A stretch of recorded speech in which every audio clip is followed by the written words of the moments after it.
지난 한 해를 묵상하면 저는 누구보다 참 감사한 한 해였다.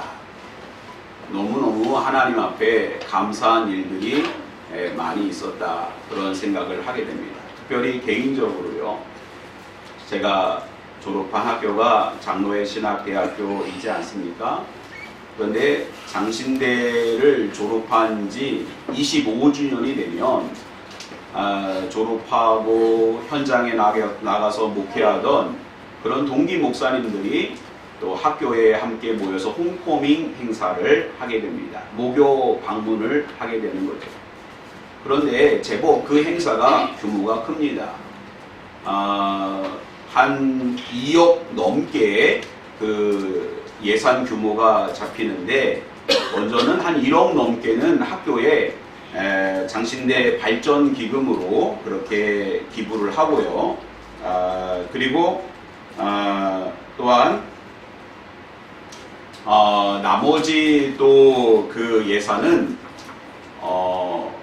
이렇게 행사를 진행하는데 또 소요되고 또 행사 이후에도 그렇게 이제 또 그 많은 예산이 되기 때문에 그거를 이렇게 모으는 게 쉽지 않습니다. 한번 생각해 보세요. 목사님들이 돈이 있겠습니까? 대부분 교회에서 협조를 해주고 장로님들과 성도들이 기도해주는 마음으로 십시일반해서 그렇게 2억이 넘는 그러한 예산을 충당해야 되는 거였습니다. 그래서 이것을 어떻게 하는가? 많은 동기 목사님들이 걱정을 하면서 준비 모임을 한 3년 전에 하게 되었습니다.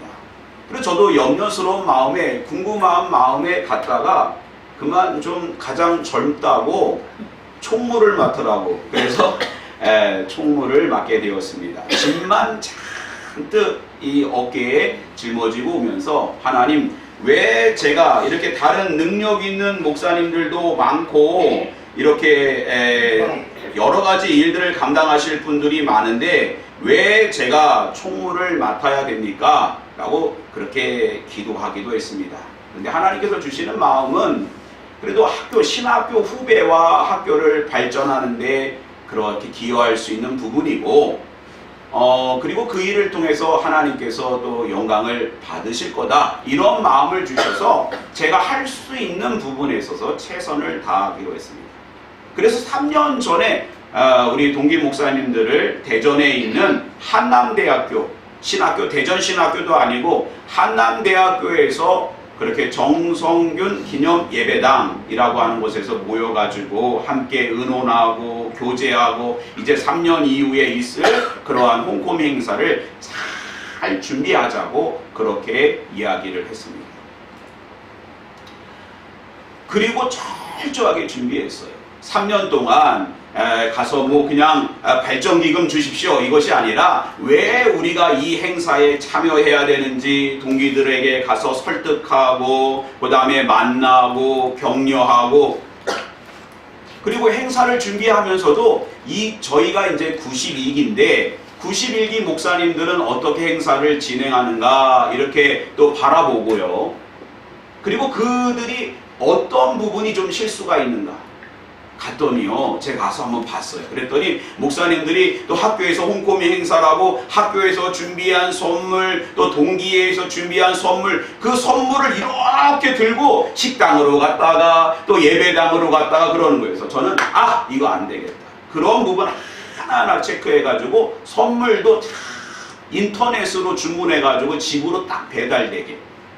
그리고 또 이제 뭐 강의하는 목사님, 그 교수님들 중에서도 가장 짧게 할 수 있는 그러한 강사 교수님, 또 우리 동기들 중에서도 강사를 세우는데 주저리 뭐 그냥 얘기하는 것이 아니라 몇 번씩 당부하고 10분을 넘기지 않았으면 좋겠습니다. 하고 이렇게 검증하고 저렇게 검증하고 철저히 준비했습니다. 그런데 가장 많은 동기들이 참여했고요. 사모님들도 제법 많이 왔고 그 홈커밍 행사가 얼마나 감사한 가운데 잘 치러졌는지 몰라요.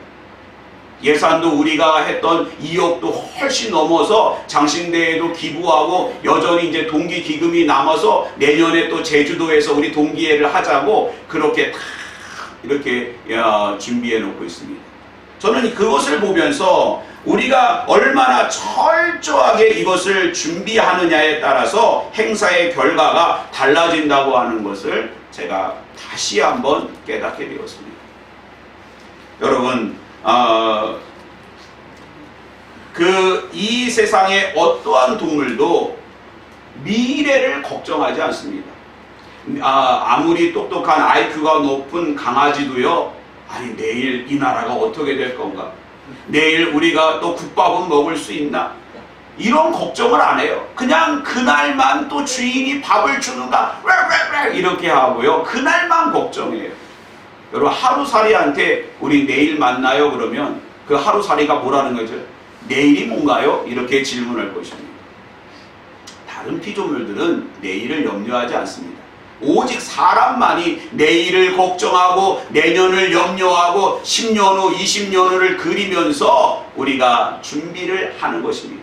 그러나 이 대림절 기간 우리는 무엇을 준비해야 될까요?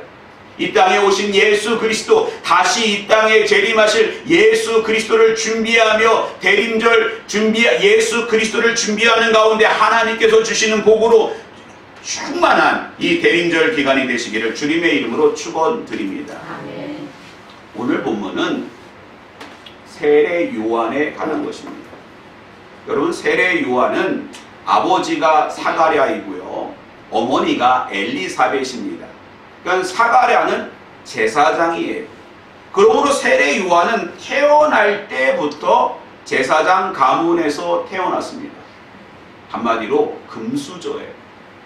그냥 아버지의 가르침을 받고 회당에 가서 훈련을 받고 아버지를 따라서 성전에 올라가서 제사 드리는 그러한 것을 다 몸으로 익히고 나면 나중에 제사장이 되고 반열을 쫓아서 성전에서 봉사하면 그의 미래가 다 확실하게 보장되는 그러한 가문에서 태어났습니다. 그런데 그러한 세례 요한이 오늘 말씀을 보니까 어디에 나가 있느냐? 광야로 나가 있다는 것입니다. 오늘 3절 말씀 한번 같이 한번 읽어볼까요? 시작. 그는 선지자 이사야를 통하여 말씀하신 자라 일렀으되 광야에 외치는 자의 소리가 있어 이르되 너희는 주의 길을 준비하라. 그가 오실 길을 곱게 하라 하였느니라. 광야에 있습니다. 여러분, 제사장은 어디에 있어야 될까요? 제사장은 예루살렘에 있어야 됩니다. 제사장은 예루살렘 성전에서 기거해야 됩니다. 그런데 세례 요한이 왜 광야에 있었는가? 그것은 한 가지입니다. 그 이유는 한 가지예요. 세례 요한은 제사장의 사명이 아니라 하나님께서 주시는 선지자의 사명, 주의 길을 곱게 하라는, 이 땅에 오신 예수 그리스도를 준비하라는 선지자의 사명을 받았기 때문입니다. 그러므로 세례 요한은 예루살렘이 아니라 광야에 나가 있었던 것입니다. 여러분, 예수 그리스도를 잘 준비한 자들만이 누릴 수 있는 신령한 복이 있는 것입니다. 예수 그리스도를 잘 준비하여 그 복을 누리는 대림절 기간이 되시기를 바랍니다. 여러분, 세례 요한이 하나님께 선지자의 사명을 감당했다고 하면, 선지자의 사명을 받았다고 하면, 그가 비록 광야에 있다고 하더라도 그가 예루살렘으로 자주 올라갔을 것입니다.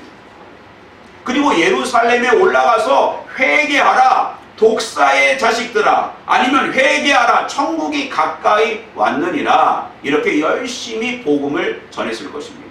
주의 말씀을 전했을 것입니다. 그러나 세례 요한은 광야에서 떠나지 않았습니다. 요단 강가에 머물러 있으면서 낙타 털옷을 입었고, 그리고 메뚜기와 석청을 먹고 하루하루 살았다는 것입니다. 여러분, 광야에서 매일 메뚜기만 먹고 살았다?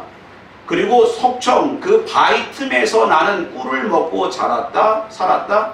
가능한 얘기입니까? 가능한 얘기예요.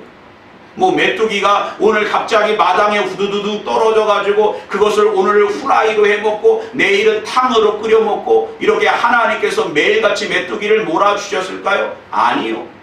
그만큼 광야에서 세례 요한은 먹는 거, 입는 거, 마시는 거 그 모든 것에 집중하지 않았고 오직 이 땅에 오신 예수 그리스도에게 집중했다는 것입니다. 광야에 나간 이유는 바로 선지자의 사명을 감당하기 위함이요.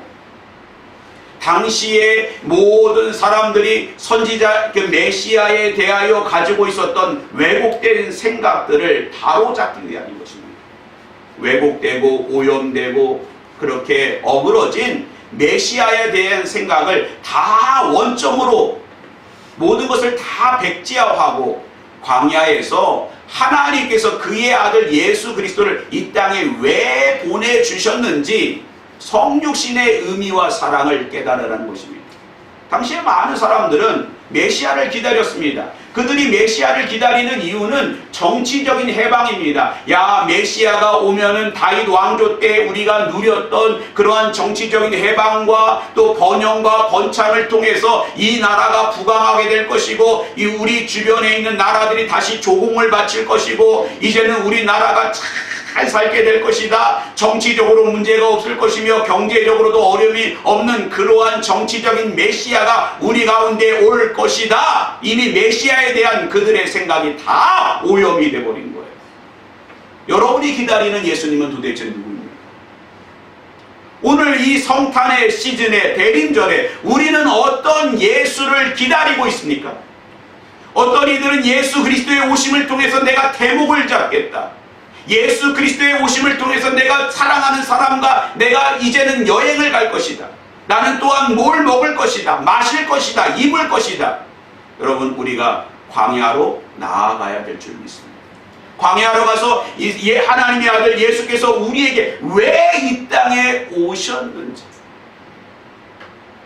우리가 우리의 죄 때문에 우리의 정말 죽을 수밖에 없는 그 버거운 죄 때문에 돌아가시기 위하여 우리의 모든 죄를 대속하시기 위하여 오신 하나님의 아들 예수 그리스도를 기다리고 그 메시아를 바라보는 대림절 기간이 되시기를 주님의 이름으로 축원드립니다.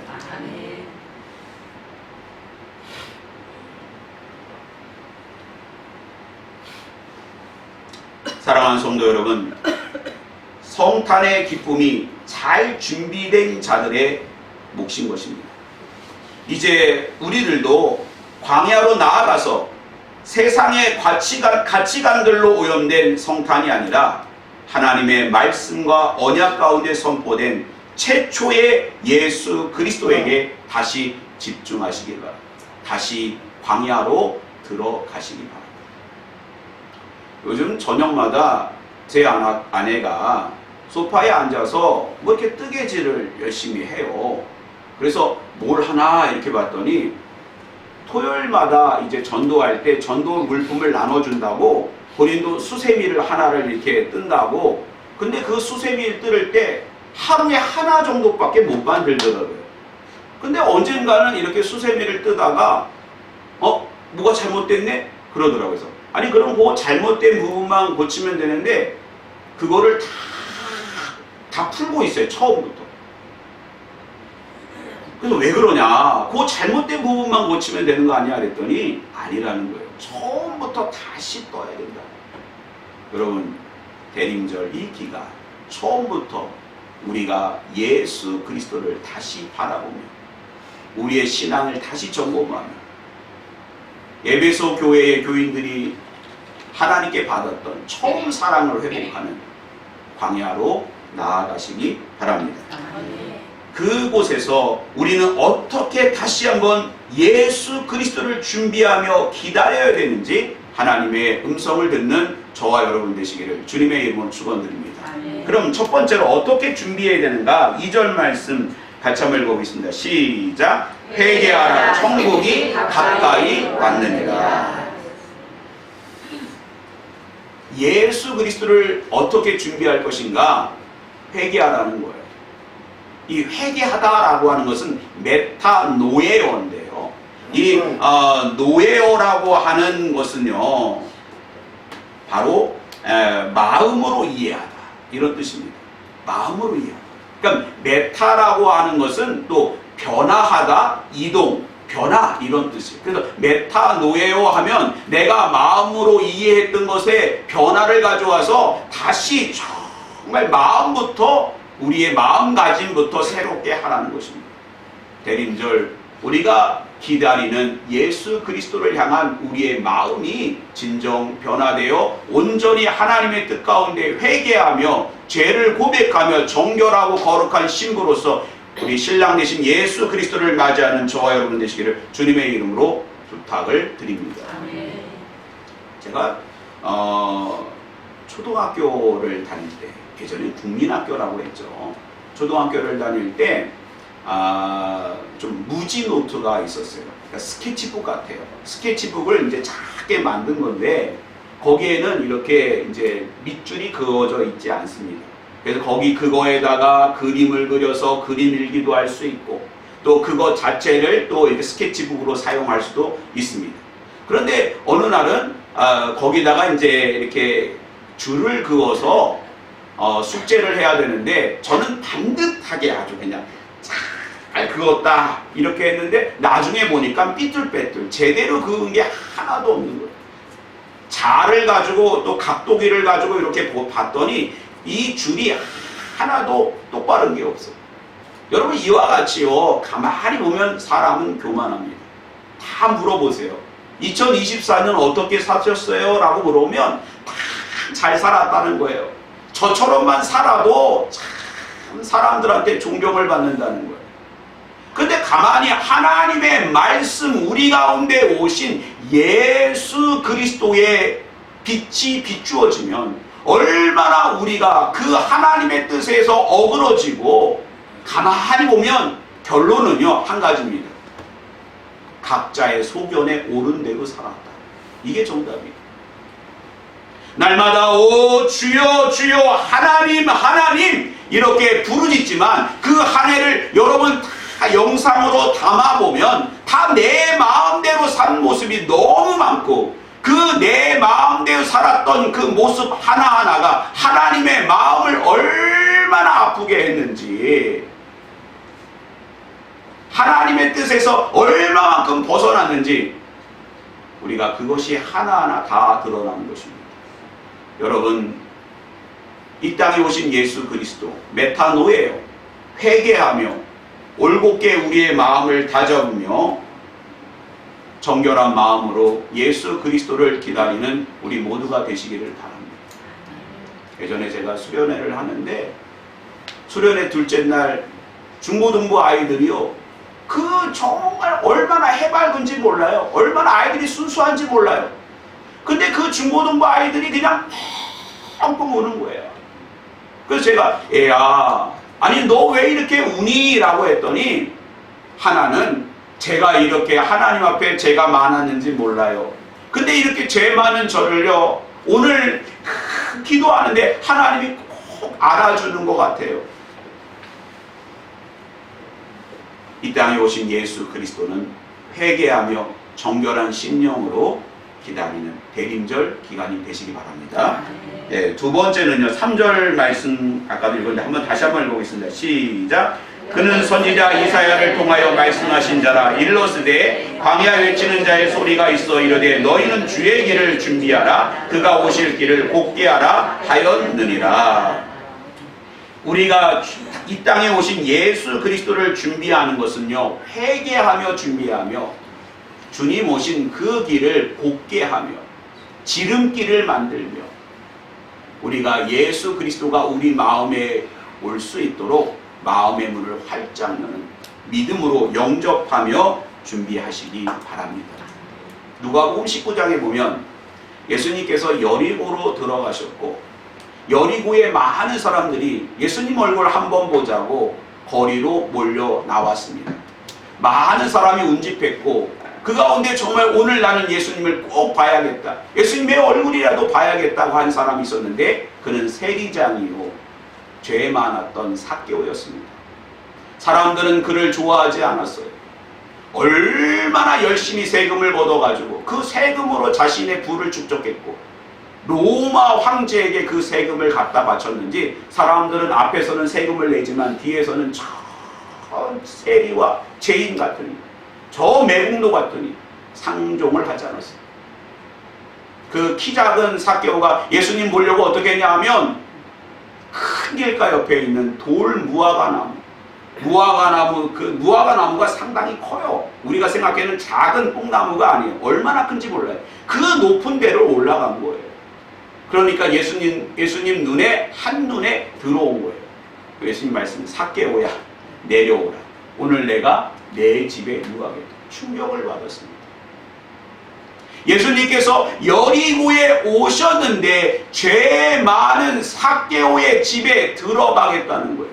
그때 삭개오는 주님에게 고백합니다. 주님, 만약 제가 남의 것을 토색한 것이 있으면 내 재산에 또 갑절이나 다 갚으며 4배나 갚겠나이다. 철저히 회개하고 예수님을 제가 맞이하겠습니다. 예수님 말씀하시죠. 이 사람, 오늘 구원이 이 집에 이르렀습니다. 이 사람도 아브라함의 자손입니다. 사랑하는 성도 여러분, 대림절 이 땅에 오신 예수 그리스도를 정결한 심령으로 맞이하며 주의 길을 곧게 하며 지름길을 내며 믿음으로 나아가는 모두가 되시기를 바랍니다. 아멘. 마지막으로는요, 8절 말씀 우리 같이 한번 읽어보겠습니다. 시작. 그러므로 회개에 합당한 열매를 맺고. 여러분, 우리가 회개하고요, 예수 그리스도를 나의 주, 나의 왕으로 삼고요, 정말 중요한 것은 이제 예수 그리스도의 말씀, 하나님의 말씀에 순종하여 하나님의 백성에게 맞는 합당한 열매가 있어야 된다는 거예요. 그 열매가 없고 우리의 삶의 메타노에오의 그러한 역사가 정말 회개하며 그 회개에 합당한 열매가 없다면 다시 예전으로 돌아가는 거예요. 우리는 그만큼 연약합니다. 올 한 해 여러분들이 이제 2025년 마음에 결단하고 회개하고 주의 말씀으로 가득 채우며 우리가 순종하며 나아가더라도 우리의 삶 가운데 결단하고 우리의 삶이 변화되어지지 않으면 다시 2024년 죄 가운데로 돌아가는 거예요. 세례 요한이 유대인 중에서 바리새인과 사두개파 사람들이 세례 요한에게 나왔을 때 독사의 자식, 예수님도 그들을 독사의 자식이라고 했어요. 회개에 합당한 열매를 맺어라. 이미 도끼가 너희 발 위에 있다. 하나님의 심판이 곧 시작된다. 왜 그들은 독사의 자식이라는 그러한 비난을 받았을까요? 한 가지입니다. 겉과 속이 같지 않았습니다. 속으로 아브라함의 자손이라고 했지만 아브라함의 자손답게 하나님의 백성답게 그것에 합당한 열매가 없었던 것입니다. 그들의 삶은 외식 그 자체였고 외식으로 가득 찼고 또한 이제 굳어져서 죽을 수밖에 없기 때문에 너희가 진정으로 회개하고 기경하여 예수를 영접하고 그에 합당한 속으로만 아브라함 자손이라고 하지 말고 너의 삶이 아브라함의 자손으로 하나님의 백성으로 거듭나라고 말씀해 주고 있는 것입니다. 사랑하는 성도 여러분, 삶이 변하지 않으면 우리의 속도 변하지 않는 것입니다. 우리가 하나님의 백성으로 우리가 온전히 하나님 앞에 서고 준비하는 대림절이 되시기를 주님의 이름으로 부탁을 드립니다. 기도하겠습니다.